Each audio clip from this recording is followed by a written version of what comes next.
ઘણા બધા મિત્રો કહેતા હોય છે કે રમેશભાઈ તમે વિડીયો અને ફોટો કયા એપ્લિકેશનની અંદર એડિટ કરો છો. તો આ વિડીયો આપણે સ્પેશિયલ તમારા માટે બનાવ્યો છે ને હું તમને છે ને લાઈવ પ્રૂફ સાથે દેખાડીશ. તમને એવું ના લાગે કે રમેશભાઈ કોઈ અન્ય એપ્લિકેશનની અંદર વિડીયો કે ફોટો એડિટિંગ કરતા હશે.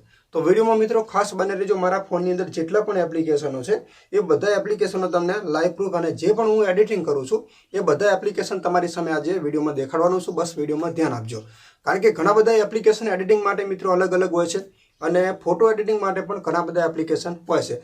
પણ અનલિમિટેડ અને વધુ સિસ્ટમ ઉમેરવાના માટે સારું થંબનેલ બનાવવું હોય તો એક તો પિક્સલ લેબ હોય જ છે.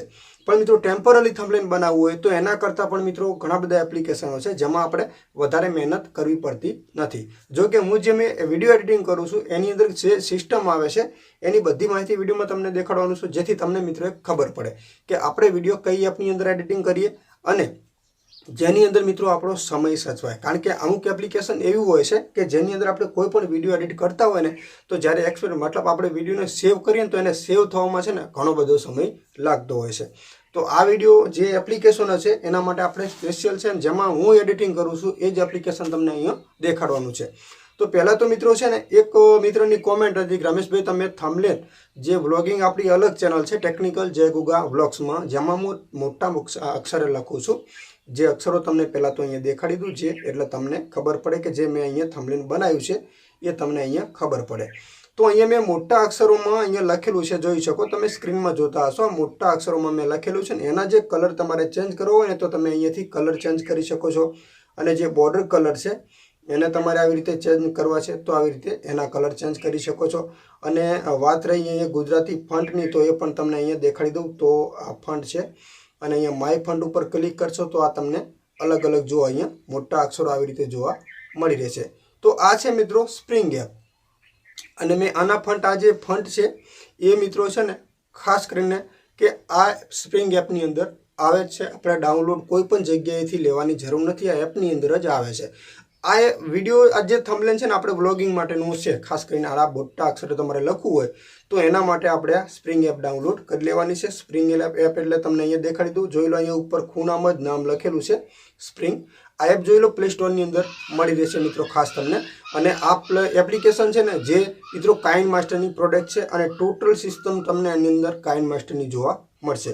હવે આની અંદર ગુજરાતી ફંટ આપણે એડ કરવા છે, તમને નથી આવડતું તો એના અહીંયા માટે આપણે ફંટ ઉપર ક્લિક કર્યું છે તો અહીંયા એક ઓપ્શન છે ફંટવાળું, એના ઉપર આપણે ક્લિક કરી લઈએ. તો ક્લિક કર્યા પછી અહીંયા ઉપર તમને એક ઓપ્શન મળશે જો આ બોક્સવાળું, જેમાં ફાઇલ અહીંયા કાઇન માસ્ટરની ટોટલ જે પણ સામગ્રી હોય છે બધી એડિટિંગની તમારે અહીંયાથી ડાઉનલોડ કરવી પડે છે મતલબ. તો અહીંયાથી તમારે છે ને ગુજરાતી ફંટમાં જઈને તમારે બધા ફંટ ડાઉનલોડ કરી લેવાના રહેશે. અહીંયા જો મારે કવરેજની નેટવર્ક પ્રોબ્લેમ છે એટલે હું અહીંયા છે ને અત્યારે હાલ ડાઉનલોડ નહીં કરી શકું, બરાબર. તો આ છે મિત્રો સ્પ્રિંગ. કારણ કે મેં જે થંબનેલ બનાવ્યા છે એ તમને દેખાડી દઉં. જો આગળનું મેં થંબનેલ બનાવ્યું હતું એ પણ મિત્રો આની અંદર જ બનાવેલું છે. જુઓ તમને એવું ના લાગે કે અલગ અલગ, જો આની અંદર જ ખાસ બનાવેલું છે આ સ્પ્રિંગ એપની અંદર. હવે વાત કરીએ મિત્રો આની અંદરથી, કારણ કે જે થંબનેલ બનાવ્યું છે તમે લોકો એવું વિચારતો કે આની અંદર વિડીયો એડિટિંગ થાય છે, પણ અહીંયા સાઈડમાં તમે ક્લિક કરશો ને એટલે તમને એક ઓપ્શન મિત્રો મળે છે જો અહીંયા. તો આ જે તમે વિડીયો બનાવ્યો છે ને આની ઉપર ક્લિક કરશો એટલે ફોટો આપણો છે ને આ પહેલા નંબર એટલે આપણી ફોટો છે ને ઓટોમેટિક સેવ થઈ જાય છે આપણી ગેલેરીની અંદર. તો આ જો અહીંયા બોક્સર થઈ રહ્યું છે ને અહીંયા ખાસ કરીને જો આ ફોટો તમારી સેવ થઈ ગઈ હવે ગેલેરીની અંદર. વિડીયોની જગ્યાએ આપણી ફોટો થઈ ગઈ. હવે વાત કરું છું કે જે આપણા આ વિડીયો તમે જોઈ રહ્યા છો એ વિડીયો હું એડિટિંગ કયા એપની અંદર કરું છું તો એના માટે આપણે દેખાડી દઈએ ઇનશોટ. આપ જોઈ શકો છો આ ઇનશોટ એપ છે જેની અંદર મેં આજ સુધીના ટોટલ વિડીયો છે ને ઇનશોટની અંદર એડિટિંગ કર્યા છે. તો એક વખત ક્લિક કરી દઉં અને ક્લિક કર્યા પછી થોડોક બેકઅપ નીકળ્યું એટલે તમને ખબર પડે કે મેં કેટલા વિડીયો એની અંદર એડિટ કરેલા છે. તો અહીંયા વિડીયોના ઓપ્શન ઉપર ક્લિક કર્યું છે તો તમને અહીંયા જુઓ 731 તમે જોતા હશો કે 365 દિવસના એક વિડીયો આપણે અપલોડ કરીએ તો 12 મહિનાના વિડીયો 365 થાય તો એની જગ્યાએ 731 વિડીયો મેં એની અંદર આ એપની અંદર એડિટ કરેલા છે. તમે વિચાર કરી લેજો. તો મારા ટોટલ વિડીયો અહીંયા હું કદાચ થોડુંક બ્લર દેખાડું છું, બધા વિડીયો અહીંયા મારા એડિટ કરેલા છે જુઓ. અને એની અંદર સેવ પણ હોય છે, તમને આ ટાઈપના દેખાડે છે કે તમે કઈ તારીખે કયો વિડીયો એડ કરેલો છે એ પણ તમને અહીંયાથી જોવા મળે છે. મારા બધા વિડીયો અહીંયા એડ કરેલા છે બધા અહીંયાથી તમને જોવા મળે છે. તો આ છે મિત્રો સ્પ્રિંગ એપ. એની અંદર મિત્રો આ ટાઈપનું ઓપ્શન ખુલે છે ને અહીંયાથી જો વિડીયો ફોટો એના ઉપર ક્લિક કરી દેવાનું છે ને અહીંયાથી તમારો જે પણ ફોટો વિડીયો એડિટિંગ કરવાનો હોય છે તો અહીંયા વિડીયોના ફાઇલમાંથી તમારે ફોટો કે જે પણ તમારે લેવાનું હોય તો આ રીતે તમારે વિડીયો લઈ લેવાનો છે. ઊભી સાઇઝ છે તો અહીંયાથી તમને એક ઓપ્શન, પહેલા નંબરનું ઓપ્શન છે ને, અહીંયા યુટ્યુબ સાઇઝ ઉપર ક્લિક કરી દેશો એટલે યુટ્યુબની સાઇઝ થઈ ગઈ છે ને લોગો છે કાઢવા માટે એના ઉપર ક્લિક કરશો એટલે ઓટોમેટિક રિમૂવ થઈ જશે. પણ આની અંદર મિત્રો ઘણી બધી બીજી સિસ્ટમો પણ મિત્રો અહીંયા મોજૂદ હોય છે કે જેની અંદર તમે ઘણા બધા સિસ્ટમો, ઇફેક્ટ, જે કલર ફિલ્ટર જે પણ તમારે લગાવવું હોય તો જે કાઇન માસ્ટરની અંદર તમને સિસ્ટમો મળે છે એ કાઇન માસ્ટરની અંદર હોય છે બધી સિસ્ટમો મિત્રો અહીંયાથી તમને ઘણી બધી મળે છે. એવું નથી કે નથી, એ ઘણી બધી સિસ્ટમો છે. જો પાછળ બેકગ્રાઉન્ડમાં ફિલ્ટર આ ટાઈપનું, કલર આ ટાઈપનું લગાવવું છે, આ ટાઈપ લગાવવું, આ બધી સિસ્ટમ ઘણી બધી તમને અહીંયાથી મળે છે. ને બધી સિસ્ટમ જો બેકગ્રાઉન્ડમાં ચાલુ હોય છે, આપણા વિડીયોના ઉપર નથી આવતી.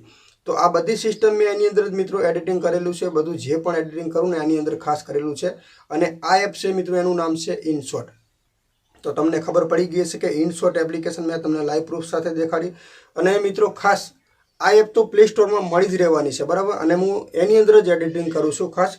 અને જે આપણા યુટ્યુબના મેન થંબનેલ અમુક વાર ઘણી સિસ્ટમ ઉમેરવાની થાય ને તો એના માટે આપણે જરૂર પડે છે પિક્સલ લેબની. તો અહીંયા જો પિક્સલ લેબની છે તો અહીંયા મેં ઘણા બધા થંબનેલ બનાવેલા હોય છે. તો આ છે પિક્સલ લેબ. આની અંદર જે પણ આપણા યુટ્યુબના હું થંબનેલ બનાવું છું એ બધા આની અંદર જ બનાવું છું, કારણ કે આની અંદર જેટલી સિસ્ટમ તમારે ઉમેરવી હોય ઉમેરી શકાય છે. અને એને લોક કરવો હોય તો એ બીજી સિસ્ટમ હલે નહીં, એ બધી સિસ્ટમ આની અંદર આવે છે. તો આ વિડીયો તમને સારો લાગ્યો તો કોમેન્ટ કરી દેજો અને આપણી આ ચેનલને સબસ્ક્રાઇબ કરજો મિત્રો, આવા જ વિડીયો જોવા માટે, કારણ કે ઘણી બધી નવી માહિતીના વિડીયો તમને આપણી ચેનલમાંથી ગુજરાતીમાં મળી રહેશે મિત્રો.